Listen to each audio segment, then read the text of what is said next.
د شپې یوه کیله وخوري بیا راباندې ټوله شپه خپله کیله منډي. سلام ګران لیدونکو، هیله ده چې روغ جوړ او د صحت جامې مو په تن وي. زه یو ځل بیا ستاسو په خدمت کې د یو نوي ویډیو سره حاضر یم. هیله ده چې د پام وړ به وګرځېږي. تر هر څه دمخه باید یادونه وکړم، که زموږ چینل مو نه وي سبسکرایب کړی نو زموږ چینل سبسکرایب کړئ او په خوا کې ورسره د ګونګړي نشان ووهئ. مننه. که غواړئ چې یوه کیله وخورئ او بیا ټوله شپه په خپله مېرمن باندې خپله کیله وباسئ او ننه باسئ، کولی شئ دغه کار وکړئ. د کیلې کلسیم دومره زیات دی چې هر هغه انسان چې په ځوانۍ کې د لاس کار یا هم غلط کارونه کړي وي، کولی شي خپل هورمون د کیلې سره یا د کیلې د کلسیم سره جوړ کړي. د کیلې کلسیم سره کولی شي تاسو خپله للې انرژي هغه چې تاسو له لاسه ورکړې په ځوانۍ کې یا هم تاسو د بوډاتوب کې یاست یا په دغه وخت کې تاسو ډېر کمزور یاست، کولی شي د کیلې سره خپله کیله مضبوطه کړئ.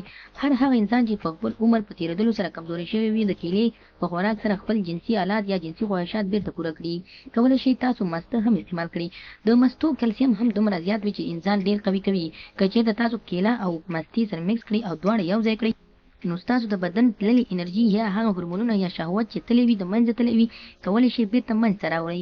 یا هم تاسو خپل کلسیم جوړ کړئ او هورمون ورسره منځته راوړئ. د ډېرو اکثرو انسانانو هغه هورمونونه چې په ځوانۍ کې ختم شوي وي، کولی شي اوس بېرته له منځه تللي وي بېرته منځته راوړي. کلسیم تاسو داسې منځته راوړلی شي یا هورمون داسې جوړولی شي او کیله هم مضبوطه کولی شي. د کیلې نسخه تاسو په دې طریقه باندې جوړولی شي او سر ته رسولی شي. لومړی تاسو کولی شئ 2 دانې کیلې واخلئ او دا ښې میده میده کړئ. کله مو چې میده کړئ نو د کاشوغې د خوراک لپاره یې باید جوړې کړئ. دا به تاسو واخلئ او دې سره به تاسو یا اصیل غوړي یا هم د زیتونو تیل ګډ کړئ.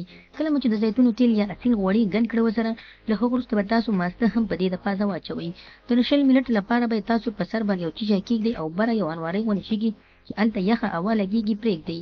تر 20 منټو نه وروسته باید تاسو دا راواخلئ. کوم خلک چې د معدې تکلیف لري نو باید په مڼه ګېډۍ وخوري، او کوم خلک چې د معدې تکلیف نه لري دغه شی دې په نهارې وخوري. فایده باندې به یې په هماغه ساعت په خپله پوه شي چې بدن کې به یې داسې میږي راتاو شي.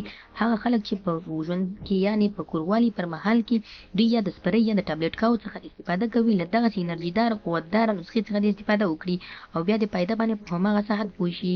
نو خدای دې وکړي ملګرو چې زموږ د ویډیو څخه غلط مطلب وانخلئ. زموږ ویډیو لایک کړئ، شیر کړئ او زموږ چینل هم درسره سبسکرایب کړئ.